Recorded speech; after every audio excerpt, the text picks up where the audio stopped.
तो ये है सेंसे, जिसकी अपनी जिंदगी में बस एक ही ख्वाहिश है कि वो सुकून से मर सके। और एक दिन आखिरकार जब उसने अपनी जिंदगी से हार मान के ऐसा करने की कोशिश की तो अचानक ही एक ऐसे मैजिकल वर्ल्ड में पहुंच जाता है जहां उसे बिल्कुल भी नहीं होना चाहिए था, क्योंकि उसके पास सिर्फ और सिर्फ लेवल 1 के स्टैट्स होते हैं। जितने भी हीरोज अब तक इस वर्ल्ड में आए हैं, सेंसे उन सब में सबसे ज्यादा कमजोर है और उसके पास कोई स्पेशल स्किल भी नहीं। इसलिए सबको ऐसा लग रहा होता है कि शायद सेंसे गलती से इस वर्ल्ड में आ गया, लेकिन उसके पास एक ऐसी स्पेशल एबिलिटी मौजूद होती है जिसके रिवील होने के बाद लिटरली डीमन लॉर्ड तक उससे फटती है।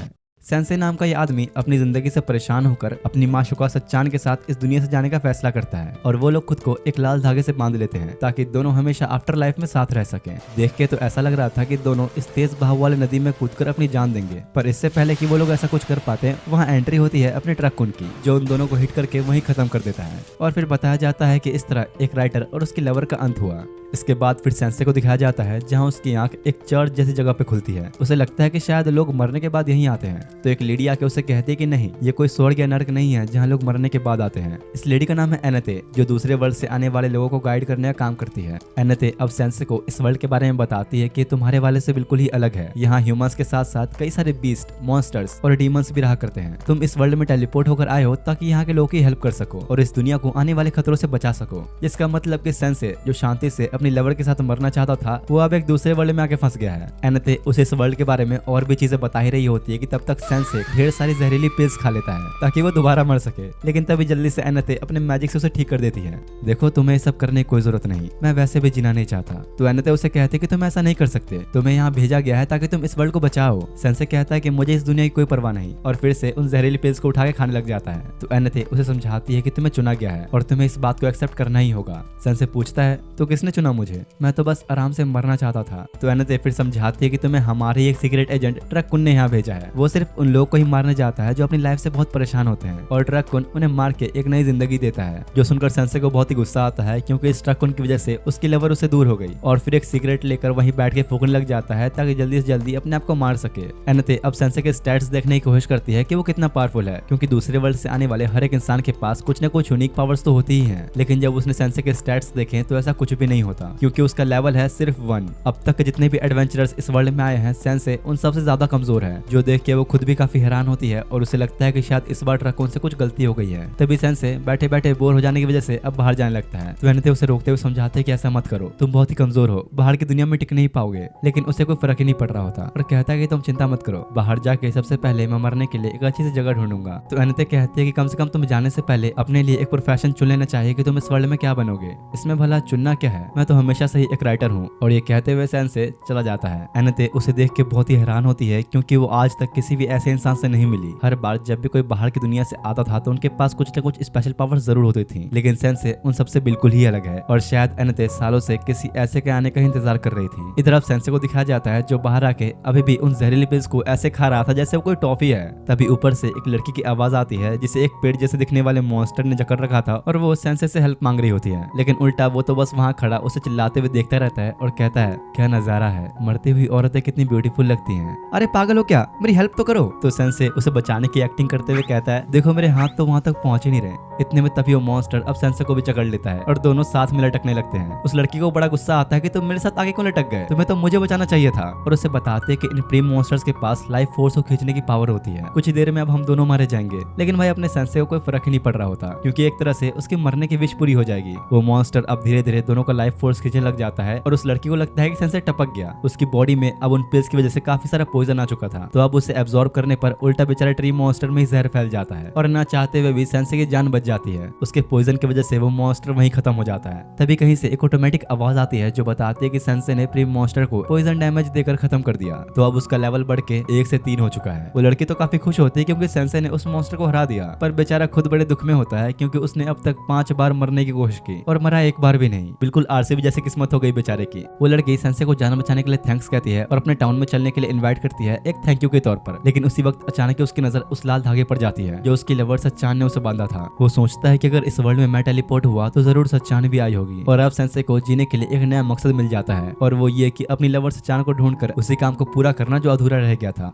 दूसरी तरफ यहाँ चर्च में एनेते गॉड से प्रे करने में लगी होती है कि काश वो दोबारा सेंसे से मिल पाए, पर तभी पीछे से सेंसे वहाँ आ जाता है। एनेते बहुत खुश हो जाती है, लेकिन उसे खुशी भंग करने के लिए साथ में वो लड़की भी आई हुई थी, जो देख के वो सोचती है कि सेंसे ने इतनी जल्दी अपनी गर्लफ्रेंड भी बना ली। तो वो उसे कहता है कि ऐसे कोई बात नहीं, फिलहाल मैं सच्चान नाम की एक लड़की को ढूंढना चाहता हूँ, तो क्या तुम मेरी हेल्प करोगी? एनेते पागल ही हो जाती है कि भाई एक और लड़की, और कितनी लवर्स है इसकी। कुछ देर बाद वो लोग बाहर आते हैं, जहाँ एनेते भी अब सेंसे के सफर पे उसके साथ आ चुकी थी। जैसे ही वो लड़की उसे करीब जाने लगी तो एनेते उसे मारती है कि तुम ऐसे किसी मर्द का हाथ नहीं पकड़ सकती, इतना चिपको मत उससे। जो देख के वो समझ जाती है कि जरूर ये जल रही है, और पूछती है कि क्या तुम सेंसे को पसंद करती हो? तो एनेते शर्माते हुए मना करती है कि नहीं, ऐसी कोई बात नहीं है, मैं साथ में इसलिए आया क्योंकि सेंसे दूसरे वर्ल्ड से आया है और बहुत ही कमजोर है। कमजोर? ऐसा तो हो ही नहीं सकता, क्योंकि इस आदमी ने अभी अभी एक प्रीम मॉन्स्टर को मार के मेरी जान बचाई है। जो सुन के एनेते हैरान होने के साथ साथ उदास भी होती है कि सेंसे ने एक लड़की को बचाया, और सोचती है कि काश मैं होती उसकी जगह पे। इधर सेंसे कबाड़ में एक कॉफिन ढूंढ लेता है जो उसके लिए बिल्कुल परफेक्ट होगा, और वो तामा और एनेते से कहता है कि मैं सोने जा रहा हूँ, तुम लोग अपना देख लो। वो लड़की गुस्सा करती है कि मेरा नाम तामा नहीं है, समझे? लेकिन फिर भी वो दोनों मिलकर उसका यही नाम रख देते हैं। अब काफी घंटों बाद का सीन दिखाया जाता है, जहाँ उन्हें चलते चलते शाम हो गई थी। तामा और एनेते पूरे रास्ते उस कॉफिन को खींचते आ रहे होते हैं जिसमें सेंसे लेटा हुआ था, और बहुत थक जाने के बाद गुस्से में उससे कहते कि आखिर तुम बाहर क्यों नहीं आ रहे? तुम्हारे पैरों में मेहंदी लगी है क्या? चल क्यों नहीं रहे? लेकिन सेंसे कोई जवाब नहीं देता, तो वो सोचती है कि कहीं ये अंदर तो नहीं टपक गया। जिसके बाद अब फाइनली काफी घंटों तक चलने के बाद तीनों एक सिटी में पहुंचते हैं। सेंसे आसपास देख के कहता है कि ये जगह इतनी भी बुरी नहीं, ये भी एक काफी ब्यूटीफुल वर्ल्ड है। जिसके बाद सेंसे, तामा और एनेते किंग के पैलेस में उनसे मिलने पहुंचते हैं, जहाँ उसकी एक छोटी बेटी भी होती है, शार्लेट। एनेते किंग को बताती है कि सेंसे दूसरे वर्ल्ड से आया है और एक एडवेंचरर है, जो सुनकर किंग बड़ा खुश होता है और आज रात उन्हें यहाँ रुकने का मौका देता है, जो कि वो चाहता था कि सेंसे अपनी एडवेंचर्स की स्टोरी सुनाए, जो किंग को सुनना काफी पसंद है। तो बेचारा अब सेंसे क्या ही करे, एडवेंचर के नाम पे तो वो बस कॉफिन में ही लेटा हुआ था। तो किंग से कहता है ठीक है, अब मैं आपको बताऊंगा कॉफिन में लेटना कैसा होता है। जो सुन के किंग की वहीं फट जाती है कि भाई ये कैसा एडवेंचर हुआ। तो फिर थोड़ा माहौल ठीक करने के लिए एनेते उसे शार्लेट के बारे में पूछती है। हाँ, मुझे तुम लोगों से इसी बारे में कुछ राय लेनी थी। असल में बात यह है कि किंग शार्लेट की शादी करना चाहता है और उसके पास शार्लेट के होने वाले पति के तौर पर 2 दावेदार हैं, पर उसे ये समझ नहीं आ रहा कि वो इन दोनों में से किसे चुने, और साथ ही शार्लेट भी काफी कंफ्यूज है। इसलिए किंग उन तीनों से राय मांगता है। तो सेंसे कहता है कि आखिर तुम कैसे बाप हो, जो राय तुम्हें अपनी बेटी से लेनी चाहिए वो मुझ जैसे एडवेंचर से पूछ रहे हो। और ये कह के वो चला जाता है। तामा और एनेते बहुत डर जाते हैं कि कहीं किंग को बुरा न लग जाए, और सेंसे के बिहेवियर के लिए माफी मांगते हैं। जिसके बाद अब रात के टाइम का सीन दिखाया जाता है, जहाँ पर सब सो रहे होते हैं, पर सेंसे जगा हुआ था। एनेते के पूछने पर वो कहता है कि मैं कभी सुकून से सो नहीं पाता, यही वजह है कि मैं जल्दी से जल्दी शांति से मरना चाहता हूँ। इतने में एनेते की नजर तामा की पूंछ पर जाती है, जो इस वक्त सेंसे की गोद में सो रही है। उसे लगता है कि शायद तामा के इरादे कुछ ठीक नहीं, और दोनों लड़ने लग जाते हैं। तो उनकी चिल्लम चिल्ली से परेशान होकर सेंसे बाहर आ जाता है, जहाँ शार्लेट भी बालकनी में खड़ी रात के नजारे देख रही होती है। तो सेंसे भी उसके पास आता है। रात के अंधेरे में ये नदी कितनी खूबसूरत लग रही है ना, मन तो कर रहा है कि इसे मैं कूदकर अपनी जान दे दूं। सेंसे फिर अब शार्लेट से उस बात पे उसकी राय पूछता है कि वो किससे शादी करना चाहती है, लेकिन वो अभी भी उन दोनों के बीच कंफ्यूज होती है, क्योंकि जहाँ गोमेज एक बहुत ही बहादुर योद्धा है, वहीं ऑटो उसका बचपन का दोस्त है, जिसका म्यूजिक सुन के उसे काफी अच्छा फील होता है। इसलिए वो श्योर नहीं थी कि उसे किसे चुनना चाहिए। देखो, ये अच्छी बात है कि तुम अपने फादर की फिक्र कर रही हो, पर मुझे नहीं लगता कि अपने इस फैसले में तुम्हें दूसरों की सलाह लेनी चाहिए। ये तुम्हारी लाइफ है और ये बात अब तुम पे डिपेंड करती है कि तुम कैसे जीना चाहती हो। और ये कहते हुए सेंसे चला जाता है। अगली सुबह अब किंग उन तीनों को बुलाता है और बताता है कि शार्लेट ने अपना फैसला कर लिया है कि वो किससे शादी करेगी, तुम लोगों को भी ये देखना चाहिए। जिसके बाद शार्लेट आगे बढ़ती है और सेंसे को अपने हस्बैंड के तौर पर चुनते हुए कहते हैं कि मैं अब इनके साथ ही अपनी जिंदगी बिताना चाहूंगी। भले ही ऑटो उसका बचपन का दोस्त है, पर वो काफी बेवकूफ है और बस गाने बजाने में लगा रहता है। और तो और कल रात भी बैकग्राउंड म्यूजिक वही बजा रहा था। और गुम्मेद शार्लेट को इसलिए पसंद नहीं क्योंकि उसकी बॉडी से काफी बदबू आती है। किंग शार्लेट पे काफी गुस्सा होता है कि तुमने कैसा फैसला किया है, पर क्योंकि बेचारी अब सेंसे की बातों से काफी मोटिवेट हो चुकी थी, तो अपने बाप को ही जवाब देती है कि मेरी जिंदगी मेरी मर्जी, मैं जो फैसला लूं। तभी इन लोगों की बकवास सुनकर गोमेज गुस्से में आकर अपना मास्क उतारता है, और तब पता लगता है कि असल में तो डार्क लॉर्ड का सर्वेंट है, जो शार्लेट से शादी करके राज्य को अपने कब्जे में लेकर अपने लॉर्ड को गिफ्ट करना चाहता था, पर अब वैसा नहीं कर पाएगा। और सभी से कहता है तुम लोगों में से कोई नहीं बचेगा, तुम सबके सब मेरे हाथों मारे जाओगे। और गुस्से में सब कुछ तोड़फोड़ करते हुए सारे गार्ड्स को मारने लग जाता है। तो मुझे लगता है सर्वेंट कम बैल ज्यादा है। तामा भी फाइट बैक करने की कोशिश तो करती है, पर गोमेज को एक खरोच तक नहीं आ रही होती, और ऑटो को गाना बजाने के अलावा कुछ आता तो था नहीं, तो वही करता है। ऐसे माहौल में भी गाना बजाने लग जाता है। सेंसे इधर गोमेज से रिक्वेस्ट करते हुए कहता है, जरा सुनिए, क्या आप हम दोनों को थोड़ा पहले मार सकते हैं? और सेंसे शार्लेट का हाथ पकड़ लेता है। ठीक है, तुम्हें ठिकाने लगाने के बाद मैं इस राज्य को मिट्टी में मिला दूंगा। देखो इससे हमारा कोई लेना देना नहीं, जो चाहे वो करो, बस पहले मुझे मार दो। और क्योंकि यार शार्लेट ने सेंसे के साथ शादी करने का फैसला किया था, तो इसका मतलब ये होता है कि वो अपने हस्बैंड के साथ जिएगी भी और मरेगी भी। पर जैसे ही गोमेज दोनों को मारने के लिए आगे बढ़ता है, शार्लेट को समझ में आ जाता है कि उसने बहुत ही गलत फैसला किया, क्योंकि अगर वो मर गई तो इस राज्य को संभालने वाला कोई भी नहीं बचेगा। सेंसे भी उसे रोता देख उसकी फीलिंग्स समझ जाता है और एंड मौके पे उसे खुद से दूर कर देता है। लेकिन इससे पहले कि गोमेज सेंसे को मारता, एनेते एक शील्ड बना देती है जो इतना पावरफुल होता है कि उल्टा गोमेज के ही सींग टूट जाते हैं। मौका देखते ही तामा भी अपना फाइनल अटैक करके गोमेज को सीधे दीवार पार करवाते हुए नदी में फेंक देती है। किंग को भी अब अपनी गलतियां समझ में आ चुकी थी, इसलिए अब शार्लेट के लिए कोई नया हस्बैंड ढूंढने के बजाय अपने राज्य की गद्दी उसके हाथों में सौंप देता है और इस तरह शार्लेट एक प्रिंसेस से क्वीन बन जाती है। जिसके बाद एनेते और तामा उस टाउन से बाहर निकलते हैं और फिर से पूरे रास्ते कॉफिन में लेटे हुए सेंसे को खींचते हुए ले जाने लगते हैं। और भाई साहब को भी थोड़े नजारे देखने होते हैं, तो वो उठ के बैठ जाता है, पर फिर भी कॉफिन में ही बैठा रहता है। अब काफी देर तक उसे खींचते खींचते वो लोग कुछ पहाड़ों के बीच आ जाते हैं और यहाँ पर ही इन तीनों के लेवल्स को दिखाया जाता है। तामा का लेवल है 15 और साथ में 3 खतरनाक स्किल्स। एनेते का लेवल है 19 और उसपे मेनली हीलिंग मैजिक का स्किल है, लेकिन अपने सेंसे का लेवल है सिर्फ और सिर्फ 3 और स्किल 0, ऊपर से पूरी बॉडी पॉइजन से भरी हुई। फिलहाल अब एनेते डिसाइड करती है कि वो पहले ग्रूम नाम के एक सिटी में जाएंगे जो तामा का होम टाउन भी है, लेकिन वहां जाने से पहले एनेते जोर्डन टेंपल में कुछ टाइम रुकना चाहती थी। ऐसे 4 और भी टेंपल या फिर कह सकते हैं कि चर्च है जहाँ दूसरे वर्ल्ड से आने वाले लोग आया करते हैं। तो तामा उससे पूछती है कि तुमने तो सेंसे के साथ सफर में जाने के चक्कर में अपनी जॉब छोड़ दी, तो क्या तुम्हें वहाँ एंट्री मिलेगी? एनेते कहते हैं कि हाँ चिंता की कोई बात नहीं, मैंने परिचित को भेज के अपना इस्तीफा भिजवा दिया है। लेकिन जैसे ही वो लोग साइड में देखते हैं तो इधर परिचित सेंसे के ऊपर बैठ के उसका खून चूसने में बिजी होता है और एनेते गुस्सा करने पर वो अपने मुंह से उसका रेजिग्नेशन लेटर बाहर निकालता है जो उसने अब तक डिलीवर नहीं किया था। सेंसे को ये अजीब सा दिखने वाला क्रिएचर काफी पसंद आता है और वो उसका नाम मेलोस रख देता है और फिर दोबारा वापस जाके कॉफिन में सो जाता है। अब इससे पहले कि वो लोग आगे बढ़ते हैं, उन पहाड़ियों के ऊपर से एक बड़ा सा ड्रैगन उनके सामने आता है और तभी कोई लड़की उस ड्रैगन से एक सीक्रेट लैंग्वेज में बात करके शांत कर देती है। तामा और एनेते ये देख के हैरान होते हैं कि इसने दुनिया के सबसे ताकतवर ड्रैगन को इतनी आसानी से कैसे काबू कर लिया और पूछते हैं कि आखिर तुम हो कौन? शायद तुम लोगों को अंदाजा नहीं, लेकिन इस एरिया में अभी सिर्फ मेरे ही मॉन्स्टर्स घूम रहे हैं, तुम्हें जल्दी यहाँ से निकलना चाहिए। उन दोनों के पीछे पड़ा कॉफिन देखकर उसे लगता है कि शायद कोई मर चुका है, तो सेंसे बाहर आके कहता है कि शायद तुमने गलत समझ लिया, मैं तो बस थोड़ा आराम फरमा रहा था। एनेते कहते हैं कि प्लीज इसे माफ कर देना, ये बंदा थोड़ा अजीब है, बाहरी दुनिया से जो आया है। बाहरी दुनिया का नाम सुनकर वो लड़की ऐसे गुस्से में आ जाती है कि जैसे दूसरे वर्ल्ड से आए लोग उसके लिए कट्टर दुश्मन हो और एकदम से उन तीनों पर ही अटैक कर देती है। एनेते उसे रोकने की कोशिश तो करती है पर कोई फायदा नहीं होता, क्योंकि ये लड़की बहुत ही पावरफुल है और तुम्हें थोड़ी देर बाद पता लगेगा कि कौन है ये। इस लड़की का ऑरा इतना पावरफुल होता है कि वो दोनों खड़े भी नहीं हो पाते और उसके चेस्ट पर डार्क लॉर्ड का निशान होता है। तो सेंसे अब खुद आगे आके उसके पास चला जाता है, क्योंकि उसकी दुश्मनी सिर्फ दूसरे वर्ल्ड से आए लोगों से है और उसे कहता है कि तुम जो चाहो मेरे साथ कर सकती हो। वो लड़की भी अपना मौका बिल्कुल भी नहीं गवाती और अपने हाथों को सेंसे के आर पार कर देती है। याद रखना, मेरा नाम है वार्डेलिया और तुम्हारा खेल यहीं खत्म होता है। एनेते और तामा की हालत पहले ही खराब हो चुकी थी और सेंसे का इतना खून बहता देख वो लोग वहीं बेहोश हो जाते हैं। वार्डेलिया अब जाहिर ही होती है कि तभी सेंसे खड़ा होकर फिर से उसके सामने आ जाता है। तुम्हारी तरह मैं भी पहले किसी से इतनी नफरत करता था, मैं समझ सकता हूँ कि मुझ पर अपना गुस्सा निकालने के लिए भी तुम्हारे पास एक वजह होगी। सेंसे का इतना खून बहने के बाद भी वो इस तरह उससे बातें कर रहा है। ये देख के वार्डेलिया भी काफी डर गई और अपने ड्रैगन पे बैठ के जल्दी से वहां से निकल जाती है और सेंसे वहीं पे गिर जाता है। मिलोस पत्थरों के पीछे छुपकर ये सब देख रहा था और तीनों को बचाने के लिए जल्दी से उन्हें कारपेट पे लेकर टेंपल के अंदर पहुंचता है और यहाँ के प्रीस्ट एनेते की ही एक दोस्त ईशा थी, वो उन सबको हील कर देती है। जिसके बाद अब कुछ घंटों बाद का सीन दिखाया जाता है जहां सेंसे एक जहर की बोतल खरीदता है जो कि मॉन्स्टर्स के लिए एक बहुत ही अच्छा पॉइजन है। तो इसलिए दुकानदार को लग रहा था कि शायद सेंसे इसे मॉन्स्टर्स को मारने के लिए खरीद रहा है, लेकिन वो पूरी पॉइजन की बोतल खुद ही पीने लग जाता है ताकि जल्दी मर सके। पता नहीं बेचारे के मरने की ख्वाहिश कब पूरी होगी। इधर ईशा एनेते के साथ बैठे उस पर गुस्सा हो रही होती है क्योंकि उसने एक दूसरे वर्ल्ड से आए इंसान के चक्कर में अपनी जॉब छोड़ दी और ईशा का मानना है कि ये लोग बिल्कुल भी ढंग के नहीं होते, अपनी पावर्स पे हमेशा घमंड करके उसे गलत यूज करते हैं। तभी कोतारो नाम का एक रैपर वहां आता है और उन्हें अपने अनलिमिटेड मनी स्किल्स दिखाकर इंप्रेस करने का ट्राई करता है, लेकिन उल्टा आयशा उसकी बेइज्जती करके भगा देती है। देखा तुमने, मैंने कहा था ना कि सारे दूसरे वर्ल्ड से आए लोग एक जैसे ही होते हैं। तो एनेते उसे समझाते कि नहीं, सेंसे अलग है, उसके पास भले ही कोई स्किल नहीं लेकिन फिर भी उसने हमें डार्क लॉर्ड से बचाया। जो सुनकर ईशा बहुत हैरान होती है कि ऐसा कैसे हो सकता है, क्योंकि डार्क लॉर्ड को तो दूसरे वर्ल्ड से आए हीरोज ने 7 दिन पहले ही हरा दिया था। तभी एक बड़े से ड्रैगन को दिखाया जाता है जो उन हीरोज के कब्जे में था जिन्होंने मिलकर डार्क लॉर्ड को हराया और उनमें से ही एक उसके सिंहासन पे बैठा होता है। तुम भले ही अब जितनी कोशिश कर लो, तुम्हारा मास्टर कभी वापस नहीं आ सकता। और बाहर चट्टानों पे खड़ी वार्डेलिया डार्क लॉर्ड के कैसल को देख रही होती है, क्योंकि असल में वो उसका फादर था। वार्डेलिया डार्क लॉर्ड की इकलौती बेटी थी और उसके फादर के कैसल पर अब दूसरे वर्ल्ड से आए लोगों ने कब्जा कर लिया है।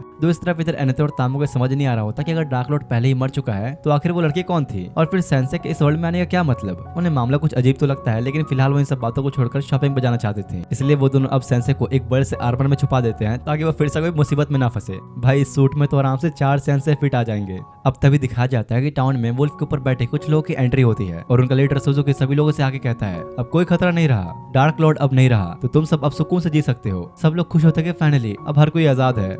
तुम लोग खुश तो हो लिए, तो चलो अब काम की बात पे आते हैं। हम दूसरे वर्ल्ड के लोगों ने तुम्हारी दुनिया को बचाने के लिए अपनी जान तक दांव पे लगा दी, तो तुम्हारा भी फर्ज बनता है कि हमारा कर्ज अदा करो। तो इसलिए इस टाउन में अब हम लोगों का राज होगा। और कोतारो अनाउंस करता है कि इस टाउन पर अब लॉर्ड सुजुकी रूल करेंगे। सब लोग काफी हैरान होते हैं कि अब यहाँ क्या हो रहा है। इतने में तभी कोतारो की नजर एनेते और ईशा पर जाती है और सुजुकी को बताता है कि इन दोनों ने मेरी बहुत बेइज्जती की थी। तो सुजुकी को ये बात पसंद नहीं आती कि दूसरे वर्ल्ड से आए हीरो से कोई ऐसी बेइज्जती कैसे कर सकता है, और बदले के तौर पर एनेते के सर पे हाथ रख के उसे अपना पालतू पेट बना लेता है, क्योंकि उसके पास किसी को भी अपना पेट बनाने की स्किल्स हैं। तामा कोतारो पे गुस्सा हो रही होती है कि तुमने एनेते के साथ ये क्या किया, और उसे मारने की कोशिश कर रही होती है कि तभी सुजुकी उसे भी अपना पेट बना लेता है। ईशा सामने आके उसे सब रोकने के लिए कहती है, वरना उसके साथ अच्छा नहीं होगा। तो फिर सुजुकी टाउन के लोगों में अपना डर फैलाने के लिए अपने सारे पालतू मॉन्स्टर्स को हर जगह छोड़ देता है, और देखते ही देखते हर जगह तबाही शुरू हो चुकी थी। लोगों के घर आग में लिपटे हुए थे और हर कोई इधर उधर भागने लगता है। मुझे माफ करना, पर अब मैं तुम्हारे चर्च को अपने कैसल के तौर पर यूज करूंगा। साथ ही तामा भी सुजुकी के वश में थी और सेंसे को देखते ही उसके बॉडी आर्मर पे अटैक करने लग जाती है उसे बाहर निकालने के लिए। लेकिन जैसे ही आर्मर टूटा, हेलमेट जाकर उसके सर पे लगता है और वो वहीं बेहोश हो जाती है। तो सेंसे फिर उसे सेफ रखने के लिए एक डब्बे में बंद कर देता है। थोड़ी देर बाद वो अभिषा के पास आता है तो वो उसे बताती है कि सुजुकी जब इस वर्ल्ड में आया था तो ऐसा बिल्कुल भी नहीं था, वो काफी ज्यादा कमजोर हुआ करता था। और सेंसे इन बातों को सुन के अपनी एक बुक में लिख लेता है, क्योंकि ऐसे लोगों के बारे में जानने में उसे काफी इंटरेस्ट आता है। और ईशा से कहता है कि मैं चर्च जा रहा हूँ सुजुकी से मिलने। तो फिर ईशा भी उसके साथ में आती है। कुछ देर बाद अब दोनों चर्च के गेट के सामने खड़े होते हैं। देखो मैं अब भी कह रही हूँ, तुम्हें कोई प्लान के बिना अंदर नहीं जाना चाहिए। जो सुनकर सेंसे अपनी जहर वाली बोतल निकालता है। तो ईशा को लगता है चलो ठीक है, जरूर उसके पास कोई प्लान होगा। लेकिन सेंसे ने तो खुद के पीने के लिए बोतल निकाली थी, जो देख के ईशा सदमे में ही चली जाती है। और सेंसे अब गेट खोल के सीधा अंदर पहुंच जाता है। फिर अब सेंसे सुजुकी के सामने आके उसे बताता है कि मैं तुम्हारी कहानी में काफी इंटरेस्टेड हूँ, इसलिए मैं तुम्हारे बारे में एक नॉवल लिखना चाहता हूँ। अच्छा तो सही है, फिर तुम मेरी हीरोगिरी के चर्चे अपने नॉवल में लिखना चाहते हो? तो नहीं, बल्कि मैं एक ऐसे इंसान की कहानी लिखना चाहता हूँ जिसे अपनी जरूरत से ज्यादा पावर ने अंधा कर दिया। सुजुकी गुस्से में अपने बीस्ट को अटैक करने के लिए भेजता है, पर ईशा बीच में आके उन सबको एक करके मारने लगती है और अपने सेंसे भाई साहब नॉवल लिखने में बिजी हो जाते हैं। पर ईशा उन सबको ज्यादा देर तक संभाल नहीं पाती और मौका देख के सुजुकी कुछ मैजिक अटैक्स करता है। लेकिन इससे पहले कि वो उन्हें लगता, मेलोस बीच में आ जाता है और सुजुकी का किया गया अटैक उसकी तरफ ही आ जाता है। दरअसल यार मेलोस ने अभी वही आर्मर का हेलमेट पहना हुआ है जो सेंसे ने पहले पहना था, और इसकी खासियत है मैजिक अटैक्स को डिफ्लेक्ट करना। कोतारो की भी ये देखा फट जाती है, क्योंकि उनके पास अब कोई भी वुल्फ नहीं बचा। लेकिन सुजुकी ने अभी भी एक को बचा कर रखा हुआ था और अपने सबसे पावरफुल वुल्फ को समन करता है, जिसने आता ही एकदम से जाके सेंसे के शोल्डर पर अटैक किया और उसे बाइट कर लेता है। पर क्योंकि उसकी बॉडी में सिर्फ और सिर्फ जहर ही भरा हुआ था, तो वो अब उस वुल्फ में भी चला जाता है और उसका खेल वहीं खत्म। दोनों की फट जाती है कि भाई अब क्या करें, और कोतारो जल्दी से वहां से भाग निकलता है। बुरी तरह फंस जाने पर सुजुकी अब अपने सबसे फाइनल वेपन एनेते को समन करता है और उसके ऑर्डर्स पर वो जाके ईशा पर अटैक भी कर देती है। पर ईशा अपनी ही दोस्त से लड़ना नहीं चाहती थी, तो अब सेंसे उसके सामने आता है ताकि उसे अपनी बातों से समझा सके। अरे बेवकूफ, तुम्हें मजाक लगता है क्या? मेरे स्पेल को अपनी बातों से खत्म करोगे? सेंसे अब एनेते से बात करना शुरू करता है, और जैसा कि उसने सोचा था एनेते उसे चाह के भी मार नहीं पाती, जो देख के सुजुकी जबरदस्ती उसे ऑर्डर देता है कि तुम्हें उसे मारना ही होगा। लेकिन एनेते सेंसे को मारने के बजाय उल्टा खुद को ही मार लेती है और वो सुजुकी के कंट्रोल से फ्री हो गई। उसे अपनी आंखों पर यकीन नहीं हो रहा होता कि इतने खतरनाक स्किल को सेंसे ने बस अपनी बातों से खत्म कर दिया। सुजुकी अपनी इतनी ज्यादा बेइज्जती झेल नहीं पाता और अपने आप को चाकू से मारने ही वाला होता कि तभी सेंसे ने आके उसे रोक लिया। देखो मेरी नॉवल अभी कंप्लीट नहीं हुई, तो तुम ऐसा नहीं कर सकते। और सेंसे उसे अपनी पूरी कहानी बताने के लिए कहता है, जिसके बाद अब सीन जाता है उसके पास्ट में, जहाँ हमेशा वो अपने स्कूल के बच्चों से बुली हुआ करता था। हर कोई बस उसे अपने एक पेट के तौर पर यूज किया करता था। सुजुकी ने मरने के बारे में भी कई बार सोचा, पर उसमें ये करने की भी हिम्मत नहीं थी। लेकिन फिर एक रात उसे ट्रक ने हिट किया और अगले पल उसकी आंख ईशा के सामने खुली। सुजुकी को ये स्किल मिली थी कि वो किसी को भी अपना पेट बना सकता है, जो कि देखा जाए तो सही में काफी अच्छी स्किल है। लेकिन इसके बावजूद टाउन के लोगों ने कभी उसके साथ अच्छा सलूक नहीं किया। वो हमेशा खुद को इम्प्रूव करने की कोशिश करता रहता, पर किसी ने भी उसकी रिस्पेक्ट नहीं की। और जिस बंदे ने इतना कुछ सहा हो, वो हीरो के बजाय विलन बनना ही पसंद करता है। और उसकी पूरी कहानी सुनने के बाद सेंसे कहता है, तो फाइनली मेरी नॉवल खत्म हुई। ये कहानी है एक ऐसे दुखी इंसान की जिसे इस दुनिया में एक हीरो के तौर पर जीने का एक मौका मिला, पर अपनी कमजोरी के कारण ना ही वो एक हीरो बन पाया और ना ही विलन। और सेंसे इस नॉवल को नाम देता है no longer allowed in another world, और यही नाम इस एनिमे का भी है। अचानक ही अब उस बुक से एक तेज लाइट बाहर निकलने लगती है और उसके सारे के सारे पेपर्स सुजुकी को चारों तरफ से घेर लेते हैं। तभी वहाँ एक टेलीपोर्टेशन मैजिकल सर्कल अपीयर होता है और देखते ही देखते सुजुकी अपनी जगह से गायब हो जाता है। ईशा और एनेते बहुत ही हैरान होते हैं। उन लोगों ने आज से पहले से कभी नहीं देखा था, क्योंकि सेंसे ने किसी तरह सुजुकी को वापस अपने वर्ल्ड में भेज दिया। और अब उसके स्टैट्स में एक स्पेशल स्किल ऐड हो जाती है, जो कि है राइटिंग। शायद सेंसे इस वर्ल्ड में आया है इसलिए है ताकि दूसरे वर्ल्ड से आए बुरे लोगों को वापस भेज सके। और क्योंकि अब सुजुकी वापस चला गया था, तो उसके सारे वुल्फ भी टाउन से चले जाते हैं और तामा भी पहले जैसी हो जाती है। साथ ही ईशा को भी समझ में आ जाता है कि वो सेंसे के बारे में गलत सोच रही थी, और एनेते से कहते कि तुम्हें अब उसके साथ ही रहना चाहिए, तुम लोगों के ऊपर और ही बड़े खतरे आने वाले हैं। दूसरी तरफ यहाँ सुजुकी को दिखाया जाता है, जो अपनी दुनिया में वापस आने के बाद अपनी लाइफ की एक नई शुरुआत शुरुआत करना चाहता था, इसलिए वो एक सुपरमार्केट में जॉब ले लेता है। यानी उसे इस वर्ल्ड में वापस भेजना सेंसे का एक सही फैसला था। जिसके बाद अब सीन आता है तीसरे और सबसे बड़े चर्च पर, जहाँ ईशा भी आती है और एक दूसरे प्रीस्ट वुल्फ को देखती है, जो कि बिल्कुल ही बेवड़ा है और टल्ली होकर पड़ा होता है। तभी एक और प्रीस्ट आर्क वहाँ आता है और इन सब का काम एनेथे और ईशा की तरह ही है। अब तभी उन सभी का सीनियर आके उनको अपनी सीट पे बिठाता है और इन लोगों की कोई मीटिंग शुरू होने वाली थी। लेकिन उससे पहले एक और प्रीस्ट वहाँ आती है जिसका नाम है आर्या, जो कि एनेथे की रिप्लेसमेंट है। आपस में थोड़ी देर तक नॉर्मल बातचीत करने के बाद मिलन उन सभी से कहता है कि मुझे तुम लोगों से दूसरे वर्ल्ड से आए लोगों के बारे में कुछ बात करनी थी। दरअसल वो आप चाहते हैं कि हम टेलीपोर्टेशन बंद कर दें, जहाँ से दूसरे वर्ल्ड के लोग आते हैं, क्योंकि डार्क लॉर्ड हार चुका है और उसकी जगह दूसरे वर्ल्ड से आए हीरोज ने ही ले ली है, जो कि अब हीरो कहलाने के लायक तो नहीं, क्योंकि वो भी डार्क लॉर्ड जितने ही बुरे हैं। तब ईशा सबको सेंसे के बारे में बताती है, जो खुद दूसरे वर्ल्ड से आया है और अपने जैसे एडवेंचरर्स को उनकी दुनिया में वापस भेज सकता है। किसी को भी यकीन नहीं होता कि क्या सही में ऐसी पावर्स एग्जिस्ट करती है।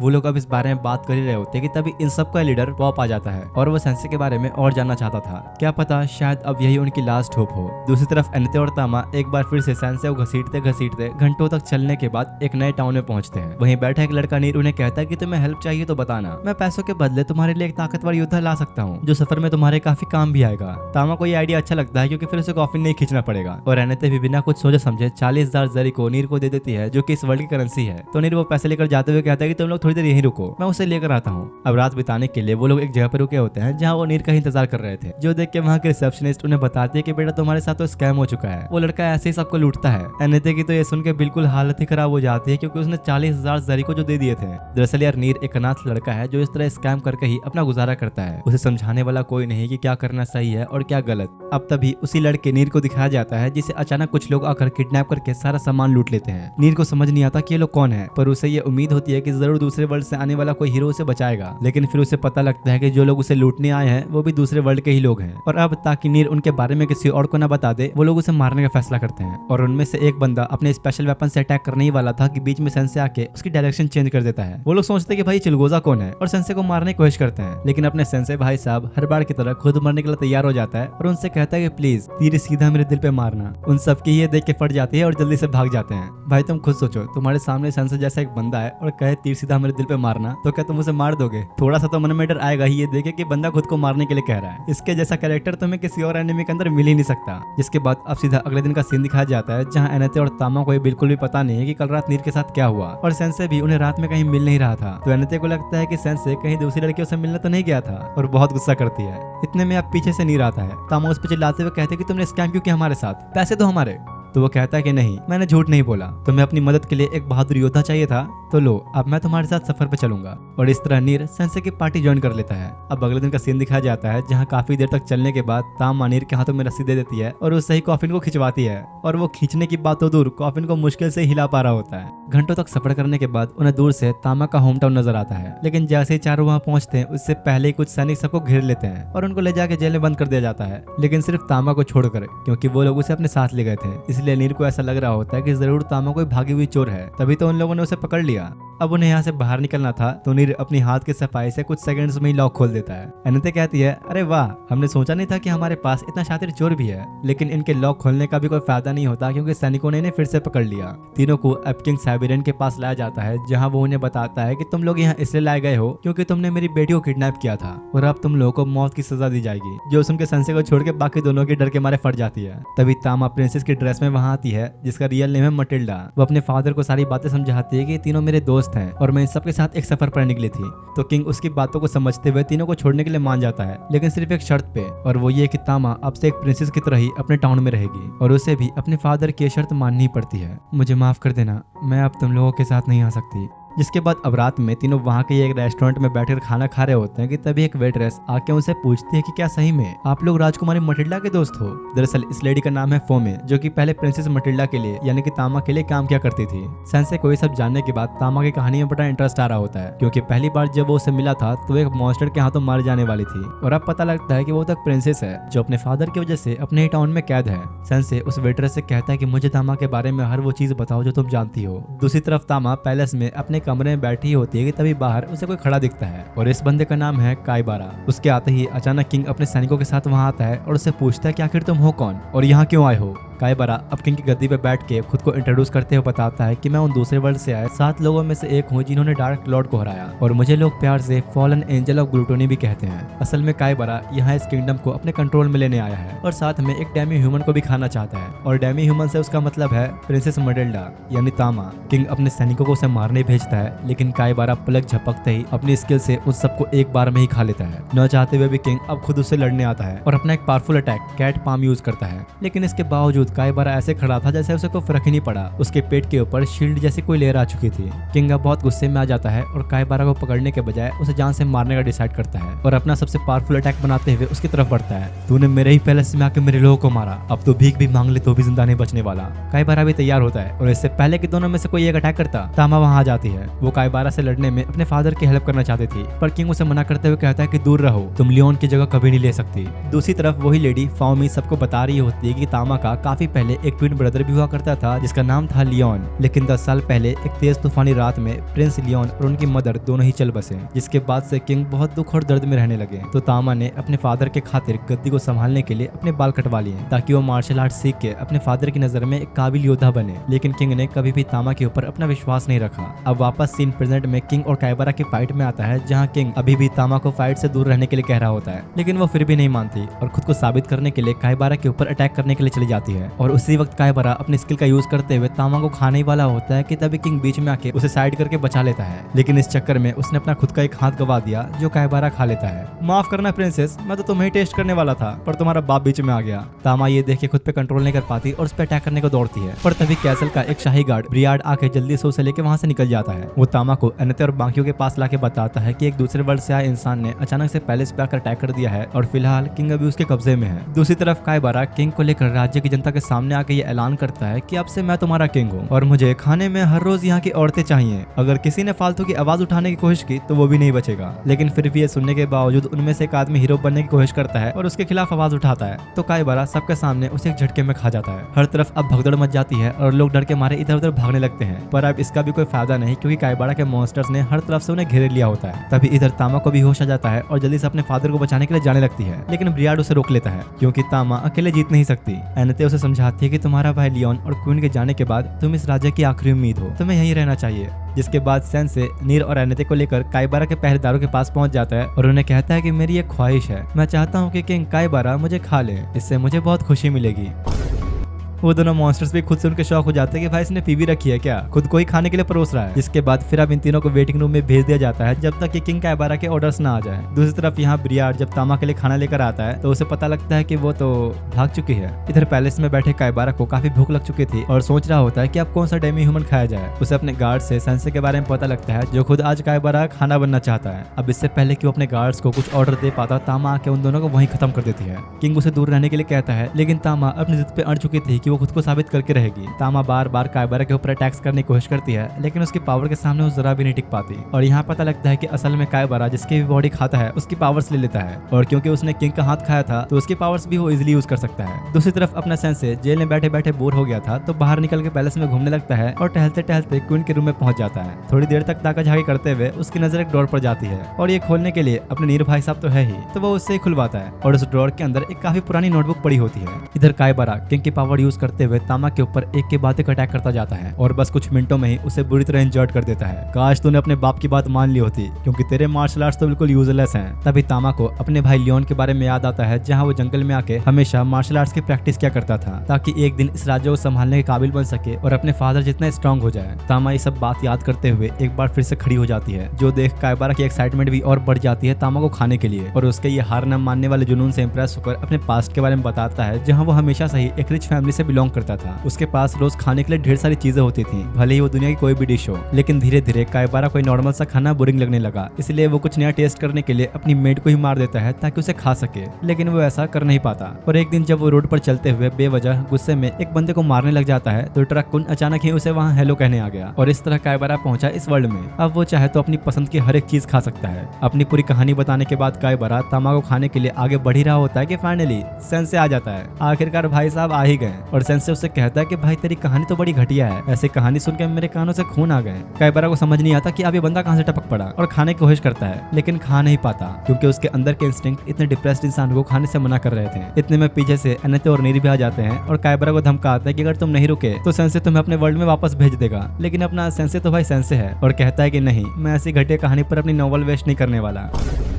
काइबारा अपनी ऐसी बेइज्जती सह नहीं पाता और फुल रेज मोड में आते हुए कहता है, तुम लोगों को शायद अभी मेरी ताकतों का अंदाजा नहीं, अब तुम में से कोई भी यहाँ से बच के नहीं जाएगा। इधर सेंसे ने इस बार तामा की कहानी को लिखा होता है और उसे उसकी नॉवल खोलने के लिए देता है, जिसके बाद ठीक वैसा ही हुआ जैसा पिछली बार हुआ था। लेकिन एनेते को देख के यकीन नहीं होता कि दूसरे वर्ल्ड वालों के अलावा यहाँ के लोगों के ऊपर भी सेंसे की पावर्स काम करती है। सेंसे अब तामा की कहानी एक्सप्लेन करते हुए कहता है कि तुम वो प्रिंसेस हो जिसने अपने भाई और माँ के गुजर जाने के बाद अपने पिता की आखिरी उम्मीद बनने की कोशिश की, लेकिन फिर भी उन्होंने तुम्हें कभी समझा नहीं। तो अब ये तुम्हारे ऊपर है कि तुम्हें अपने फादर की नजरों में एक अच्छी प्रिंसेस बनना है या अपने भाई की जगह इस राज्य को संभालना है। जिसके बाद तामा के हाथों पर डिवाइन बीस्ट क्रेस्ट का एक मार्क चमकने लग जाता है जो कि असल में उसके हाथों पर बचपन से ही था। लियोन को भी इस बारे में पता था लेकिन तामा अपने फादर को बताना नहीं चाहती थी, लेकिन असल में तो किंग को भी उसके इस मार्क के बारे में बचपन से ही पता था, पर उसने कभी तामा को ये पावर यूज करना नहीं सिखाया और आज किंग इस बात पे काफी पछता रहा होता है। तामा अब लड़ने के लिए पूरी तरह तैयार होती है पर काइबारा को तो ऐसा लग रहा होता है कि कुछ भी कर ले, मेरा कहां ये कुछ बिगाड़ पाएगी। लेकिन इस बार ऐसा नहीं होता। तामा कैट डिस्ट्रैक्शन का यूज करते हुए उसका ध्यान इधर उधर भटकाती है और फिर अपने डिवाइन क्रेस्ट का यूज करते हुए काइबारा को बीच से ही चीर डालती है और इसी के साथ काइबारा वहीं मारा जाता है। साथ ही अब तामा के हाथों के ऊपर का भी वो मार्क गायब हो चुका था और वो वहीं बेहोश हो जाती है। इधर सेंसे किंग के पास आके क्वीन के रूम से ली गई नोटबुक को उसे वापस कर देता है तो किंग उससे पूछता है कि आखिर तुम क्वीन के रूम में बिना परमिशन के गए ही क्यों? हाँ, मैंने गलती की और मैं अपने इस गुस्ताखी पर खुशी खुशी फांसी चढ़ने के लिए तैयार हूँ। तो किंग कहता है कि नहीं, मैं ऐसा कुछ नहीं करूंगा। तभी बिरियाड वहां आके किंग को बताता है कि प्रिंसेस मैटिल्डा की पावर्स अब जा चुकी हैं, लेकिन जो पावर उन्होंने यूज की वो अभी भी इनकम्प्लीट थी। मतलब कि तामा ने इन पावर्स को अभी अपने फुल पोटेंशियल पे यूज ही नहीं किया। यह हो सकता है कि शायद वो ऐसा कर नहीं पा रही। वो लोग इस बारे में बात ही कर रहे होते हैं कि अचानक तभी काइबारा दोबारा जिंदा हो जाता है। उसे बात खुद समझ नहीं आती कि ये कैसे हुआ, पर तब उसे याद आता है कि डार्क लॉर्ड के हार जाने के बाद उसने उसके बॉडी पार्ट्स खा लिए थे और अब उसके अंदर डार्क लॉर्ड वाली ही पावर आ चुकी है जिससे उसने खुद को रिवाइव कर लिया। काइबारा बहुत ही खुश हो जाता है कि अब तो उसे कोई नहीं मार सकता और बिल्कुल ही एक डीमन बन जाता है। लेकिन इससे पहले कि वो कुछ कर पाता, अचानक पीछे से डार्क लॉर्ड की बेटी वार्डेलिया आकर उसका सर धड़ से अलग कर देती है। वो यहाँ काइबारा की खोज में आई थी, लेकिन सर अलग हो जाने के बावजूद भी वो हंस रहा होता है और उससे कहता है कि तेरे बाप का शरीर तो बड़ा टेस्टी था, मैंने तो उसे बुरी तरह मारा। तो गुस्से में आके वार्डेलिया काइबारा को अब हमेशा हमेशा के लिए खत्म कर देती है। सेंसे आके पूछता है कि क्या आप तुम खुश हो अपने फादर के हत्यारों में से एक को मार के? लेकिन क्योंकि वार्डेलिया दूसरे वर्ष से आए लोगों से नफरत करती थी तो सेंसे को भी धमका के चली जाती है कि अगर तुमने मेरे करीब आने की कोशिश की तो तुम भी मेरे हाथों मारे जाओगे। सेंसे को उसकी कहानी में भी काफी इंटरेस्ट आता है और उस पर भी एक नॉवल लिखने के बारे में सोचता है। जिसके बाद अगली सुबह जब वो लोग उस जगह से जा रहे होते हैं तो तामा वहां नहीं आती क्योंकि अब वो यहीं रहकर इस राज्य को संभालने का अपना फर्ज अदा करना चाहती थी। तो किंग तामा के पास आके उसे कहता है, तुम मेरे लिए अपनी इस लाइफ को बर्बाद मत करो, इस राज्य को संभालना मेरा काम है। वो लोग अभी भी ज्यादा दूर नहीं गए होंगे। जो सुन तामा बड़ी खुश हो गई और जल्दी से उन तीनों को ढूंढने के लिए निकल जाती है। इधर नीर बेचारा अकेले सेंसे को खींचते हुए ले जा रहा होता है, लेकिन उसकी स्पीड बहुत स्लो थी। तो सेंसे बाहर निकल के उसे रोकते हुए कहता है, क्या हुआ, तुम्हारे पैरों में मेहंदी लगी है क्या? ऐसे कछुओं की चाल में क्यों चल रहे हो? जो सुनकर नीर को बहुत गुस्सा आता है कि साले खुद तो कॉफी में बैठ के आराम कर रहा है और ऊपर से हमें सुना भी रहा है। इतने में पीछे से उन्हें ढूंढते हुए तामा वहां आ जाती है और एक बार फिर से वो चारों सफर में साथ होते हैं। अब ऐसे ही घंटों तक चलते रहने के बाद वो लोग एक नए टाउन में पहुंचते हैं जहां हजारों साल पुराना एक बहुत बड़ा पेड़ मौजूद होता है जिसे इस टाउन के लोग वर्ल्ड ट्री भी कहते हैं। और ऐसा कहा जाता है कि ये टाउन बहुत ही खूबसूरत जगह है। लेकिन जैसे ही वो लोग टाउन में एंट्री करते हैं उनके सामने होता है एक बड़ा सा कैसीनो और हर जगह यहाँ बस जुआरी और शराबी लोग भरे होते हैं। उन सब का होश उड़ जाते हैं क्योंकि ये जगह उनकी सोच से बिल्कुल ही अलग है। तभी इसी टाउन में रहने वाले एक बूढ़े आदमी से उन्हें पता लगता है कि जगह पहले बहुत शांत और खूबसूरत हुआ करती थी, लेकिन फिर कुछ जुआरी लोगों ने यहाँ आकर एक बहुत बड़ा कैसीनो बना दिया और सबको ही जुए की लत लगा दी। उसके बाद से जगह जगह से काफी सारे जुआरी लोग यहाँ आने लगे और तो और वर्ल्ड ट्री के भी पत्ते सूखते जा रहे हैं। जल्द ही अगर कुछ नहीं किया गया तो ये पेड़ भी नहीं बचेगा। लेकिन फिलहाल सेंसे को इन बातों से कोई फर्क नहीं पड़ता क्योंकि उसकी जहरीली पिल्स खत्म हो चुकी है। इतने में एक और दूसरे वर्ल्ड से आया हुआ बंदा उनके सामने आता है जो कि काइबारा जैसे लोगों की तरह तो नहीं है, क्योंकि उसे भी इस टाउन की ऐसी हालत का काफी दुख होता है और किसी तरह सब ठीक करना चाहता है। दूसरी तरफ अपने सेंसे भाई साहब टल्ली होने के लिए कुछ शराबियों के पास आकर उनसे एक खतरनाक सी ड्रिंक मांगता है जिसे पीकर कम से कम उसकी किडनी तो खत्म हो ही जाए। इतने में एक लेडी पीछे से आके उसे कहती है, अगर जन्नत की सैर करना चाहते हो तो मेरे साथ आ जाओ। और फिर वो लेडी सेंसे को अपने बार में लाके कुछ ड्रिंक्स देती है और साथ में इंटरटेन करने के लिए डांस भी करती है। इधर एनेते ने तो सेंसे की याद में आंसुओं का समुद्र बहा दिया होता है। तभी वही लेडी नशे में डूबे हुए सेंसे को उनके पास लेकर आती है और इसे छोड़ के चली जाती है। वो बूढ़ा आदमी बताता है कि इस लेडी के हाव भाव ठीक नहीं, क्योंकि वो हमेशा इसी तरह लोगों को टल्ली करके उन्हें अपने वश में कर लेती है। सालों पहले जब कसिनो के मालिक ने कसिनो बनाया था तो उसने उसके ठीक बगल में ही अपना एक बार खोल लिया था। जिसके बाद अब अगले दिन का सीन दिखाया जाता है, जहाँ सुबह होते ही सेंसे चुपचाप उस लेडी के बार की तरफ निकल जाता है। एनेते रोकने की कोशिश करती है तो यामादा कहता है कि अब कोई फायदा नहीं, वो पूरी तरह उस लेडी के वश में है। अब इधर सेंसे उसके बार में आ गया होता है और यहाँ पता लगता है कि इस लेडी का नाम है एशचे। सेंसे उसे रात को इतने पिलाने के लिए थैंक्स कहता है और पूछता है कि क्या तुम्हारे पास कोई ऐसी ड्रिंक है जिसे पीकर मैं सीधा जन्नत पहुंच जाऊं। तब बातों बातों में एशचे सेंसे को वर्ल्ड ट्री के बारे में बताते हुए कहती है कि यहाँ के लोगों का ऐसा मानना है कि वर्ल्ड ट्री के अंदर एक स्पिरिट मौजूद है जिसने अब तक उस पेड़ को बचाए रखा है। और एशचे की बात का मतलब क्या है तुम्हें थोड़ी देर में समझ में आ जाएगा। तभी कसिनो का मालिक अपने कुछ पंटरों के साथ एशचे के बारे में आता है और वो लोग अपने बिजनेस के बारे में बात करने लगते हैं कि कैसे यहाँ के लोगों में और ज्यादा जुए और नशे की लत लगाई जाए। तो एशचे फिर उसे अपने डील के बारे में याद दिलाते हुए कहती है कि तुमने तो कहा था कि तुम ऐसा कुछ नहीं करोगे। और इन लोगों की बातों से ये पता लगता है कि एशचे ने टाउन के लोगों को कसिनो से दूर रखने के लिए कसिनो के बॉस को काफी मोटे पैसे खिलाए हैं, लेकिन अब उसका लालच और बढ़ चुका है और वो कस्टमर्स के जरिए अपना प्रॉफिट बनाना चाहता था। वो अपने चमचे साबू को टाउन के लोगों को कसिनो लेकर आने के लिए कहता है और एशचे उसे रोकने की कोशिश करती है, नहीं तो ये टाउन पूरी तरह बर्बाद हो जाएगा। लेकिन जैसे ही उन लोगों ने बाहर आकर देखा तो उन्हें पता लगता है कि कसिनो को तो यामादा डिस्ट्रॉय कर चुका है। वो लोग अब लड़ने के लिए जाते हैं, लेकिन यामादा इस लेवल पर होता है कि बिना ज्यादा एफर्ट लगाए सबको पेल देता है, जो देख कसिनो के मालिक और उसके चमचों की फट जाती है और फाइनली वो लोग इस टाउन को छोड़ के भाग जाते हैं। सब लोग काफी खुश होते हैं कि इतने सालों से चल रही आ रही प्रॉब्लम को यामादा ने बस एक दिन में ही सॉल्व कर दिया। एशचे उसे थैंक्स कहती है टाउन के लोगों की हेल्प करने के लिए, लेकिन यामादा के साथ साथ वो सब लोग भी अब भी ऐसा सोच रहे होते हैं कि एशचे कसिनो के मालिक के साथ मिली हुई थी और उसकी काफी बुराई करने लगते हैं। तो सेंसे आके उन्हें कहता है, तुम साले अंधभक्त, एक ने जो कह दिया उस पर ही विश्वास कर लिया। अगर एशचे यहाँ ना होती तो तुम सब उस कसिनो में कहीं टल्ले होकर पड़े होते। यामादा को ये जानने के बाद काफी बुरा लगता है, क्योंकि थोड़ी देर पहले वो भी एशचे की बुराई कर रहा था। लेकिन सेंसे के बताने के बाद भी यामादा के अलावा किसी को भी एशचे पे भरोसा नहीं होता, तो इसलिए आखिर में उसे सबके कहने पर टाउन छोड़ के जाना ही पड़ता है। वो बुढ़ा आदमी यामादा से थैंक्स कहता है और एक रिक्वेस्ट करते हुए कहता है, क्या तुम वर्ल्ड ट्री के नीचे बैठे उन पियक्कड़ लोगों को वहां से हटा सकते हो, क्योंकि वो लोग उस पेड़ के पत्तों को बेचकर बहुत ज्यादा प्रॉफिट कमा रहे हैं। तब यामादा को समझ में आता है कि असल में तो इस टाउन के लोग खुद वर्ल्ड ट्री के पत्तों को बेचकर पैसा कमाना चाहते हैं। उसने अब तक ये सब किया था उस पेड़ को बचाने के लिए, पर यहाँ के लोग तो फिर से वही सब चीजें शुरू करना चाहते हैं जिससे वर्ल्ड ट्री बर्बाद हो रहा है। एक भिखारी को सोने का लोटा ही पकड़ा दो, लेकिन फिर भी वो भीख ही मांगेगा। वही हाल है इस टाउन के लोगों के साथ। इधर अब सेंसे की पार्टी इस टाउन से जाने के लिए निकलने लगती है, लेकिन तभी नीर की नजर वर्ल्ड ट्री पर जाती है जिसके पत्ते अब झड़ रहे थे और उनके देखते ही देखते कुछ मिनट्स के अंदर पूरा वर्ल्ड ट्री सूख जाता है और सारे पत्ते टूट जाते हैं और बुढ़े का तो मुंह खुला खुला रह जाता है। तभी सेंसे के सामने वर्ल्ड ट्री स्प्लिट आती है, जो कि और कोई नहीं बल्कि एशचे थी। उसकी नजर में बस सेंसे ही था जिसने उसे समझने की कोशिश की, इसलिए वो जाने से पहले उसे थैंक्स कहते हुए एक बहुत ही अनमोल गिफ्ट देती है और वो गिफ्ट है सेंसे की जहरीली पिल्स का अनलिमिटेड सप्लाई। अब तो शायद बेचारे के मरने की ख्वाहिश पूरी हो ही जाएगी। जिसके बाद अब उनकी पार्टी एक दूसरे टेंपल में जाने के लिए आगे बढ़ती है और शॉर्टकट लेने के चक्कर में उन्हें एक रेगिस्तान से होकर गुजरना पड़ता है। सबकी हालत बिल्कुल टाइट हो चुकी थी, पर सेंसे बड़ा खुश होता है और बाहर निकलते हुए कहता है कि काश आज मैं इसी तपते रेगिस्तान में दब के मर जाऊं। वहीं नीर उन्हें बताता है कि अभी हम लोग जिस रेगिस्तान में हैं, मैं पहले यहाँ रहा करता था, ये मेरा एक होम टाउन है। वो लोग इस जगह के बारे में बात कर ही रहे होते हैं कि तभी कुछ राइडर्स वहाँ जाते हैं और कहते हैं कि तुम लोग हमारी टेरिटरी के बॉर्डर पे खड़े हो, तो अब तुम्हें यहाँ से क्रॉस करने के लिए हमें टोल टैक्स देना होगा। एनेते और तामा का इस तपती धूप की वजह से ऑलरेडी काफी मूड खराब होता है और गुस्से में आके उन्हें पीटने लग जाती है। पर इधर अपने सेंसे का तो इस गर्मी की वजह से ऑमलेट बनने वाला होता है, लेकिन इसी बीच उस गैंग का लीडर तोरू सेंसे को अच्छा निशाना समझ के उसे मारने के लिए आगे बढ़ता है। नीर सोचता तो है फाइट करके सेंसे को बचाने की, लेकिन फिलहाल उसके डर के मारे इतनी फट चुकी थी कि वो अपनी स्वॉर्ड भी बाहर नहीं निकाल पाता। तोरू कहता है, बच्चे अगर तू हटा नहीं तो तेरी बॉडी में अपने बिच्छू का ऐसा जहर घुसेड़ूंगा कि तू तड़प तड़प के मरेगा। तभी सेंसे तोरू के पीछे से आके उसे रिक्वेस्ट करते हुए कहता है कि प्लीज जो तुम उसके साथ करने वाले हो, क्या तुम मेरे साथ भी कर दोगे, बहुत मेहरबानी होगी तुम्हारी। तो तोरू भी सेंसे की विश पूरी करते हुए अपने बिच्छू का जहर उसके अंदर घुसेड़ देता है। उसे लग रहा था कि सेंसे तो गया, लेकिन उल्टा सेंसे के अंदर भरा जहर उस बिच्छू के जहर से ज्यादा पावरफुल निकलता है और वो भी अपने सेंसे के सामने टिक नहीं पाता।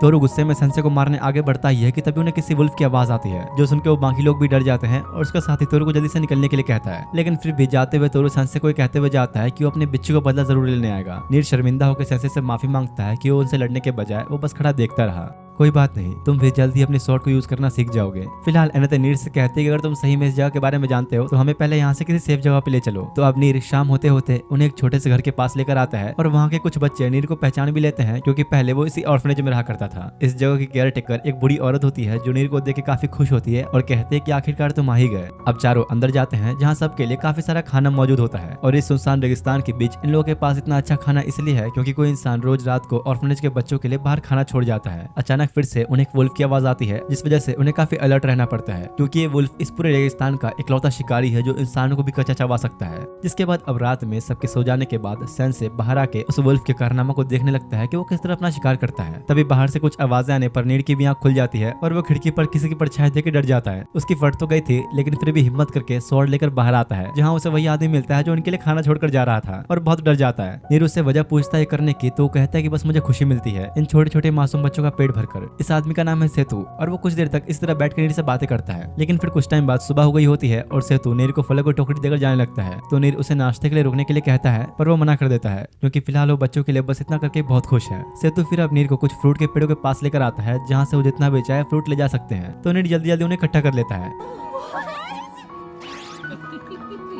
जिसके बाद जब वो ऑर्फनेज में वापस आया तो तामा और अनिता देखते हैं कि आज तो बड़ा खुश लग रहा है, आखिर मामला क्या है। इतने में वो बूढ़ी औरत आके उन्हें बताती है कि उन छोटे बच्चों में से एक को कुछ बुरे लोगों ने पकड़ लिया है। जब वो लोग देखने के लिए बाहर आते हैं तो यहाँ तोरू अपने बिच्छू चाविस का बदला लेने के लिए आया होता है। नीर एक बार फिर से उन सबको देखते ही काफी डर जाता है और अपने स्वॉर्ड बाहर नहीं निकाल पाता। तभी चुपके से सेतु आके नीर को साइड में लाता है, जहाँ उसे अब भी खुद पे बहुत गुस्सा आ रहा होता है कि आखिर वो लड़कियों नहीं पा रहा। और सेतु को नीर की ये हालत देख के अपनी कुछ मेमोरीज याद आती है और बताता है कि मेरे साथ भी कुछ टाइम पहले ऐसा ही हुआ था। उस वर्ल्ड में मेरे पास कोई पावर्स नहीं थी और मैं कभी भी अपने साथी की हेल्प नहीं कर पाया, इसलिए मैं नहीं चाहता कि मेरी तरह तुम्हें किसी को खोना पड़े। और तभी सेतु एक वुल्फ में ट्रांसफॉर्म हो जाता है, यानी कि सेतु ही वो वुल्फ है जिसने पूरे इलाके में अपना खौफ बिठा रखा है। सेंसे भी वही पास में खड़े सब देख रहा होता है और अब वो अपनी नई कहानी सेतु के ऊपर लिखने लगता है। इधर सेतु अपने वुल्फ वाले रूप में आके तोरू और उसके साथों से लड़ना शुरू हो जाता है, लेकिन भला अब इतने खूंखार भेड़िए से कौन ही टक्कर ले, इसलिए तोरू उस बच्चे को छोड़ के जल्दी से वहां से भागने लगता है। सेतु किसी को भी भागने देना नहीं चाहता था और मारने के लिए उसका पीछा कर ही रहा होता है कि तब भी नीर हिम्मत करके अपनी स्वॉर्ड निकाल के सेतु के खिलाफ खड़ा हो जाता है। नीर उसे समझाता है कि तुम एक अच्छे इंसान हो, तुमने उन बच्चों को बचा लिया, तो अब तुम्हें रुक जाना चाहिए। लेकिन इस वक्त सेतु आउट ऑफ कंट्रोल हो चुका था और उल्टा नीर के ऊपर ही हमला करने लगता है, जो देख के नीर ने कुछ भी ना करते हुए अपनी स्वॉर्ड नीचे रख दी। और फाइनली नीर कैसा करते ही किसी तरह सेतु खुद पे कंट्रोल लाता है, जिसके बाद अब वो सबको अपनी पास्ट की स्टोरी बताता है कि कैसे उसने एक एक्सीडेंट में काफी पहले अपने पेरेंट्स को खो दिया था और वो हमेशा अकेला जीता रहा। काफी सारे लोग उसे बुरा भला भी सुनाते हैं, लेकिन एक दिन कहीं से उसकी लाइफ में एक लड़का आता है जो अक्सर सेतु की मदद किया करता था और देखते देखते टाइम बीतने के साथ दोनों काफी अच्छे दोस्त भी बन गए। लेकिन ये सब ज्यादा दिन तक नहीं चल पाया। कुछ लोगों ने उसके दोस्त को बुरी तरह पीटा। सेतु ने उसे बचाने की कोशिश तो की थी, पर अपने पैरों की वजह से वो ऐसा नहीं कर पाया। तो इस पर सेंसे कहता है, नहीं, वजह तुम्हारे पैर नहीं थे, तुम उसे बचा नहीं पाए क्योंकि तुम में हिम्मत ही नहीं थी। तो नीर ये सुन के गुस्सा करता है कि आखिर तुम ऐसा कैसे कह सकते हो, लेकिन फिलहाल अभी यही सच है। अब सेतु पर लिखी हुई सेंसे की बुक चमकने लगती है और सारे पेजेस उसे घेर लेते हैं। सेंसे कहता है कि भले ही तुमने कुछ गलतियां की हैं, पर इसकी वजह से ही तुमने काफी सारे अच्छे काम भी किए हैं, जैसे कि ऑर्फनेज की रक्षा करना और यहाँ के सारे बच्चों का पेट भरना। जाने से पहले अब वो बच्चे भी सेतु को अलविदा कहते हैं और वो अपने वर्ल्ड में टेलीपोर्ट हो जाता है। सेतु ठीक उसी जगह पर टेलीपोर्ट होता है जहां ट्रक ने उसे हिट किया था और उसका वही दोस्त उसे उठाने उसके पास आता है। दूसरी तरफ डार्क लॉर्ड के कैसल का सीन दिखाया जाता है, जहां एक लेडी को वहां का बारटेंडर बता रहा होता है कि कैसे one of the fallen angel Kaibara को कुछ लोगों ने मार दिया है और दूसरा fallen angel of misery Sengoku रेगिस्तान में ड्वार्फ्स से फाइट करने में स्ट्रगल कर रहा है। वो अभी तक ये जंग जीत नहीं पाया और ये लेडी जिसे ये बारटेंडर ये सब कुछ बता रहा है और कोई नहीं बल्कि अपने सेंसे की लवर सच्चान है। इधर ड्वार्फ्स के किंगडम को दिखाया जाता है, जहाँ इस जगह को हथियाने के लिए fallen angel of misery Sengoku अपनी सेना के साथ लड़ रहा है। ईशा और वुल्फ भी ड्वार्फ्स के किंगडम को बचाने के लिए आए होते हैं, लेकिन वो ऐसे टाइम पे भी पीने में बिजी था। तो ईशा उसे कहते हैं कि अबे बेवड़े, कम से कम अभी तो पीना छोड़ दे। जिसके बाद वुल्फ अपने मैजिक का यूज करते हुए सेनगोकू की आर्मी को एक बड़े से टोर्नेडो में फंसा देता है, इसलिए मजबूरी में उन सबको पीछे हटना ही पड़ता है और वापस चले जाते हैं। लेकिन तभी ईशा टोर्नेडो के अंदर सेंसे को देखती है जो कि हवा में झूल रहा होता है। उन लोगों के चले जाने पर ड्वार्फ्स का किंग डोरान चर्च और पब को इस तबाही का जिम्मेदार ठहरा रहा होता है, क्योंकि उनकी वजह से ही ऐसे खतरनाक लोग इस वर्ल्ड में आए हैं। तो वुल्फ कहता है कि भाई हमें क्या पता था कि वो कमीने डार्क लॉर्ड को हराने के बाद उसकी जगह ले लेंगे। जिसके बाद अनिते, तामा और नीर भी आते हैं और ईशा अनिता से पूछती है कि सेंसे ठीक तो है ना। तो वो पीछे से आते हुए कहता है, हाँ बदकिस्मती से मैं बच तो गया, लेकिन मेरा प्यारा कॉफिन टूट गया।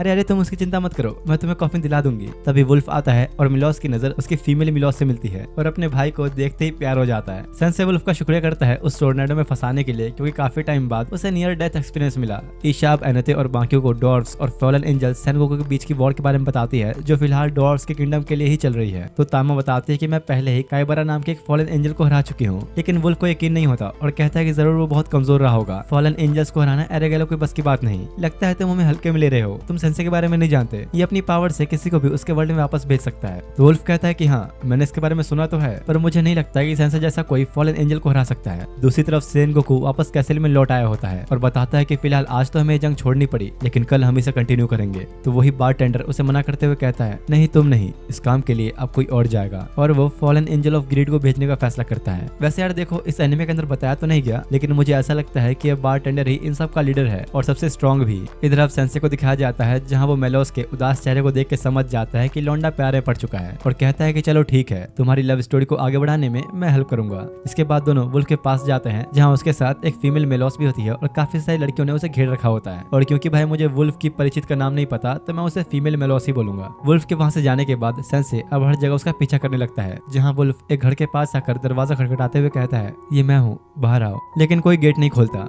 ठीक है, मैं इस जंग के खत्म होने के बाद दोबारा आऊंगा। सेंसे देख के समझ जाता है कि जरूर वो अपनी लवर से मिलने आया होगा और चुपचाप वहां से चला जाता है। इसके बाद अगले दिन का सीन दिखाया जाता है जहां डोनान फिर से अपनी डॉर्फ्स की आर्मी के साथ वॉर में उतरता है और इस बार डॉर्फ्स की साइड ही जीत रही होती है। तब ईशा की नजर एक ड्रैगन के ऊपर पड़ती है जो तेजी से उनकी तरफ ही आ रहा होता है और असल में ये डार्क लॉर्ड का ड्रैगन है। वुल्फ बड़े कॉन्फिडेंस में होता है क्योंकि उसने पहले भी बहुत से ड्रैगन्स को मार गिराया था, लेकिन इससे पहले कि वो अटैक करता उसकी नजर ड्रैगन के ऊपर बैठे हुए शख्स पे पड़ती है जो सेनगोकू नहीं, फॉलन एंजल ऑफ ग्रीड होती है। वुल्फ उसे देख के बहुत ही हैरान हो चुका था और वहीं खड़ा फ्रीज हो जाता है, कुछ भी नहीं कर पाता। ईशा उसे रोकने की कोशिश तो करती है, लेकिन एंजल ऑफ ग्रीड के सामने उसका टिक पाना बहुत ही मुश्किल है। और तभी यहाँ पता लगता है कि असल में वुल्फ इस फॉलन एंजल का मास्टर हुआ करता था, इसलिए ग्रीड अब वुल्फ को उठा के ले जाती है और मजबूरी में उन्हें ये वॉर बीच में रोकनी पड़ती है। और जिस तरह ग्रीड वुल्फ को लेकर गई, ईशा को लगता है कि जरूर वो रिडन टेंपल पे गई होगी। जिसके बाद अब रात का सीन दिखाया जाता है जहाँ सेंसे उसी घर के पास आ जाता है वुल्फ के बारे में कुछ जानने के लिए। लेकिन हैरानी की बात तो ये होती है कि जब वो दरवाजा खुलता है तो एक बूढ़ी औरत बाहर निकलती है। सेंसे खुद शॉक में होता है और उसे कुछ समझ ही नहीं आता। इधर fallen angel of greed wolf को रिडन टेंपल पे लेकर आई होती है और यहाँ वुल्फ उसे यूरिको नाम से बुलाता है। दूसरी तरफ ईशा अब सबको यूरिको के बारे में बता रही होती है कि कैसे पहले यूरिको वुल्फ की एक स्टूडेंट हुआ करती थी। वो हमेशा उसे ट्रेन किया करता था, लेकिन कुछ टाइम बाद किसी वजह से वुल्फ ने उसे ट्रेनिंग देनी बंद कर दी और तब सही उसे पीने की लत भी लग गई। फिलहाल अभी इन सब के लिए सबसे इंपॉर्टेंट काम है वुल्फ को बचाना, तो ईशा डोरान से हेल्प मांगती है, पर वो भी अभी कुछ नहीं कर सकता क्योंकि उसके पास बहुत ही कम सोल्जर्स बचे हैं। तामा कहते हैं कि चिंता मत करो, सेंसे के साथ मिलकर हम लोग उसे संभाल लेंगे। इतने में सेंसे भी आ जाता है और उसकी गोद में वही बूढ़ी औरत होती है। बेचारी एनते तो ये देख के जल के राख हो जाती है। दरअसल यार सेंसे इस बूढ़ी औरत को किसी वजह से यहाँ लाया है और वो वजह क्या है ये तुम्हें आगे पता लगेगा। अब अगली सुबह होते ही उनकी पूरी पलटन वुल्फ को बचाने के मिशन के लिए तैयार हो जाती है, लेकिन सेंसे ने डोनान से एक चीज की रिक्वेस्ट करी हुई थी और उसके बारे में पूछता है। तो डोनान कहता है कि जो तुमने मांगा वो बहुत ही अलग चीज है, इसलिए उसे बनने में थोड़ा टाइम लगेगा। इतने में तोरू एकदम से उनके सामने आता है और हाथ जोड़ते हुए कहता है कि अगर नीर बॉस ना होते तो मैं तो कब का टपक चुका होता, और ये देखो अब मैं उस ऑर्फनेज के बच्चों का टेक केयर करता हूँ। दरअसल तोरू यहाँ नीर का एहसान चुकाने के लिए उनकी हेल्प करने के लिए आया हुआ था और अपनी स्किल से टाइगर को एक वैन में कन्वर्ट कर देता है, जिसके बाद सबको अंदर बिठाता है। लेकिन जैसे ही सेंसे अंदर जाने लगा तो वो उसे लात मारते हुए कहता है कि साले तू कहाँ आ रहा है, तूने मेरे 24 को मारा और मैं तुझे अपनी वैन में बिठाऊंगा।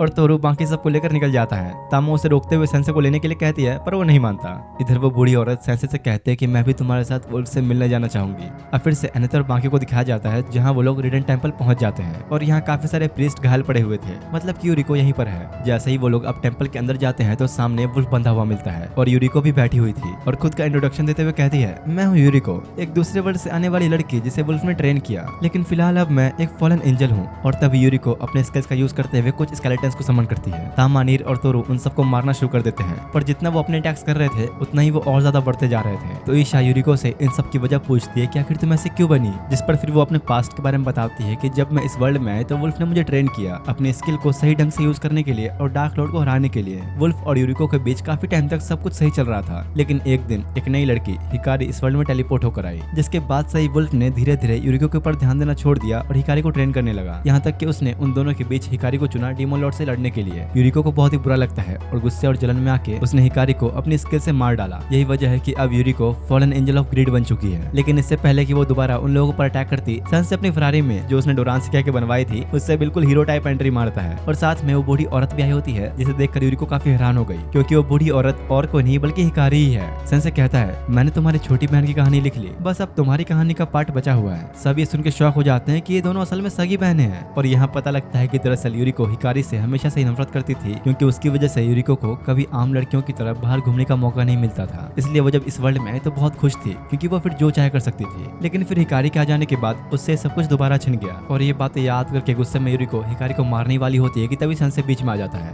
देखो मुझे मेरी नॉवल पूरी करनी है, तो अब तुम अपनी कहानी बताओ। लेकिन यूरिको को इस तरह सेंसे का बीच में आना अच्छा नहीं लगता और उसे मारने की कोशिश करती है, पर उसे बचाने के चक्कर में वुल्फ आके यूरिको का अटैक अपने ऊपर ले लेता है, जिस वजह से उसका आधा शरीर बूढ़ा होने लग जाता है। लेकिन सेंसे रुकने वाला नहीं था और वुल्फ को दूर रहने के लिए कहकर यूरिको के पास जाने लगता है, जहाँ वो उसे इंजर्ड भी कर देती है। देखो मैं एक राइटर हूँ, तुम चाहो तो मुझसे अपनी सारी फीलिंग्स शेयर कर सकती हो। तो आखिर में फाइनली यूरिको मान ही जाती है। वो अपनी कहानी बताना शुरू करती है और हमें उसके पास का सीन दिखाया जाता है, जहाँ ये पता लगता है कि हिकारी अक्सर काफी बीमार रहा करती थी और अपने फादर के घर पे न होने पर यूरिको को ही उसकी देखभाल करनी होती थी। लेकिन फिर भी उसका फादर हिकारी को ही ज्यादा मानता था, जो चीज उसे अंदर ही अंदर काफी बुरी भी लगती है। यूरिको अक्सर लड़कियों को स्कूल जाते हुए देखती थी, तो उसे भी काफी मन करता है बाहर जाने का। इसलिए वो एक दिन चुपके से स्कूल की ड्रेस पहनकर बाहर घूमने आ गई और थोड़ी देर तक वक्त बिताने के बाद जब वो वापस घर आई तो उसका फादर उस पर काफी गुस्सा होता है और उसे एक थप्पड़ मारता है, क्योंकि हिकारी की हालत कुछ टाइम के लिए बहुत खराब हो गई थी। और यूरिको गुस्से में घर से भाग के बाहर आ जाती है, जहाँ उसे ट्रक ने हिट कर दिया और इस तरह वो इस वर्ल्ड में आई। लेकिन यहाँ आने के बाद भी उसने अपनी बहन को दर्द ही दिया, जो सोचकर उसे पछतावा हो रहा होता है कि उसने अपनी बहन के साथ ही क्या किया।